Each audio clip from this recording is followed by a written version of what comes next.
Hello everyone, Lucky Arduino here. Today we're going to be talking about two-axis robotics using Arduino. And so what I have here are two servos taped together, an LED, and a joystick. If you want to know how to use any of these parts, check out the Arduino tutorial section of my channel where I list out all of these parts and exactly how to use them. Let's get into it. Alright, so what have I built here? This is a contraption that has two axes of motion. The x-axis and the y-axis. It rotates along these axes. And I did that using this joystick. So first, let's turn on the light by pressing the joystick. And now let's show off the y-axis. So if we move it up, you can see the servo moves up, tilting the light up. We move it down, the servo moves down, tilting the light down. Let's bring it back to the center. All right. And now to the right and left, the x-axis. There you go, the light's moving to the right. Let's move it back and we go to the left. All right, there's your example of a two-axis machine. All right, so how did I hook this up? Well, as you can see here, we have a little breadboard that is used as our hub of sorts to connect all of our components. Over here, we have a line of 5 volts, and over here, we have a line of grounds. And in the middle, we have a resistor and 2 wires coming off to connect to the LED. And the servos connect to their respective ports. They have a 1 and 5 volts, 1 in ground, and a digital port back here. Now let's take a look at the joystick, right? And the servo's moving over because I want to show this. So we have a ground and a 5 volts, those are connected. And a VRX and a VRY, these are connected to analog ports on your Arduino, which means that they read values from 0 to 1023. And this is important because we want to see what values the joystick has so that if it has a value beyond a certain limit or a threshold, we can tell the servo to move in the direction that we want it to, right? And here we have the switch, right? There's a little switch right here, a button, and that controls the LED. All right, let's run through some of the code that we used for this project. So first, we have the servo code. We include the servo library. We start up the 2 servos that we want to use, X-boy and Y-boy. This is our light.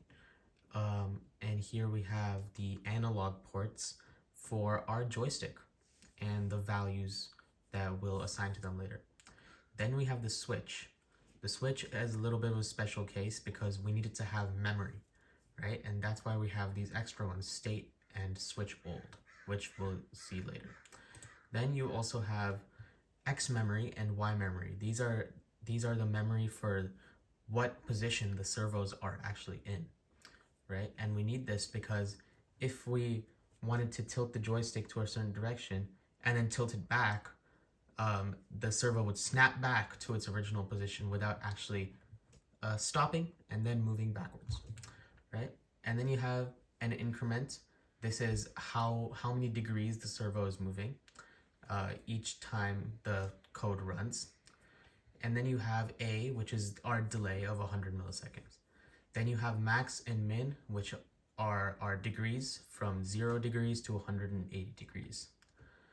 Next, we come to our void setup, where we start our serial monitor, we start our switch with a special input pull-up. This is what we need to do for when we want our switch to memorize every time we toggle it, right? And which I'll explain in a second. X and Y, these are our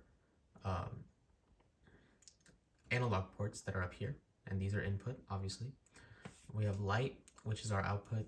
Then we attach our servos and we write them to 90 degrees, both of them. Next we get to our void loop. This is the code that will loop over and over once again. And so this is where we find X val and Y val and switch val. And these are the values that you're seeing here that are printed. And then we set a little delay just so that it doesn't run a million times a second. And then here we have the joystick directions connecting to the servo directions, right? And so X val refers to the joystick tilting right or left. And you can see that in the values on the X right there. You can see they go to 10, 23, and they go to 0, right? And so I'm checking if it goes over 900, it'll increment, so plus 5 degrees for the X memory, and then the X servo will be written to X memory. So X memory will increase by 5, it'll write it. X memory will increase by 5, it'll write it, and it'll keep checking until the joystick goes below 900. Same thing here. If it's less than 100, which means it's going to the left, it'll subtract the increment, and then it'll write it to the X servo. Same thing for the Y direction, you do the same exact thing, but it's just assigning it to a different servo and different memory values. And now we go to the checks so that the servo doesn't actually break. Because if the servo goes beyond 0 degrees or 180 degrees, it will break, right? And so we're just checking if X memory, which is the amount of degrees the servo is at, if that's greater than max, which is 180, then it'll be 180 minus 5. That'll be your X memory. So it'll continue to go to 180, subtract itself, go to 180, subtract itself. And the servo won't actually show this. It won't move. You see, when let's say we go all the way to the right. Now it's continually subtracting its own value, right? So it keeps going to 180 and it's stuck. It's stuck there. It can't move, right? And that's how this code was built, so that it does not break the servo. This is very important, right? Same thing for the left, up and down. And then we come to the button, right? This, when you press this button, it toggles the light on and off.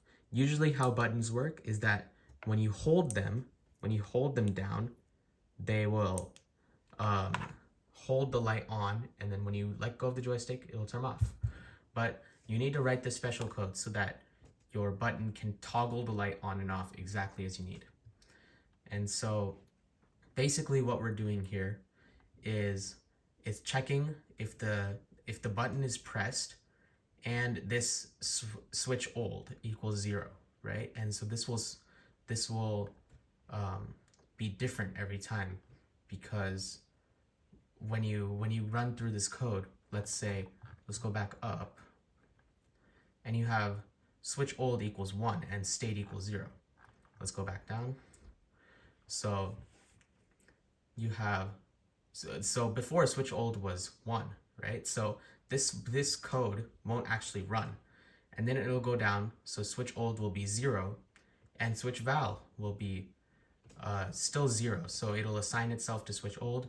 So now switch old is 0, but switch val is also 0, right? So every time this code loops, it'll keep running until the button is pressed. And when the button is pressed, then it'll start running this. You'll delay it for a little bit so that it doesn't overload the button. Then if your state is 0, remember the state up here was 0. So it'll run this one. It'll turn the light on and state will become 1. Then it'll skip over this else, and then it'll go to the switch old equals switch val. And so now switch old is back to 1, right? And now it waits, and then it keeps going, and then switch old is back to 0. So now switch old is 0, switch val is 0 because you're not pressing the button. Then you press the button again. Now this is true again, so then you go here. But remember, last time we switched it to state equals 1, right? So it won't actually run this. It'll run the else statement, and it'll turn the light off. And then state will be back to 0. So this makes it that every time you press the button, the state switches, and it runs different parts of the code that allow you to turn the light on and turn the light off. And that's all the code for this project. All right, so this project was made in mind of 2 axes of motion, so kind of like maybe a headlamp that you attach on your head, right? And then you can move the light around with the joystick and see specific areas of what you want to see with your eyes. Maybe it's in the dark. Or maybe you could use it like a reading lamp, where you tilt it down and then the words on the page are lit up and you can read, or you can study with it, you know, in the dark. But these have uses vastly beyond that, right? They can be used for utility purposes, like in factories, have robotic arms that have upwards of 6 axes of motion. And these arms could do what human arms could never do, and they also never get tired. So they're a great addition for they're a great replacement for factory workers that need to make goods repetitive and quickly, right? And we also use them in our everyday life. Take, for example, planes or cars, right? You steer them using your steering wheel, which has an axis of motion. It's rotating, right? And you use that to control your vehicle. But most of all, it's useful to us in like our body, right? Take, for example, your own arm. It has multiple axes of motion on your shoulder, your elbow, your wrist. Each of your fingers has axes of motion on your knuckles, and just imagine the rest of your body. So many axes of motion on your own body. That's why they're relevant to us, right? And that's why multi-axis robotics and machining is so important, because they help us make robots that are just like us, right? And they help advancement, and they are useful in every possible way because they act just like us. All right, thank you guys so much for watching this video. If you liked it, subscribe, and don't forget to check out my website, which will be on your screen right now and in the description. And it will show you all of the videos that you need to see in an organized manner, and you can learn more about Arduino from visiting it.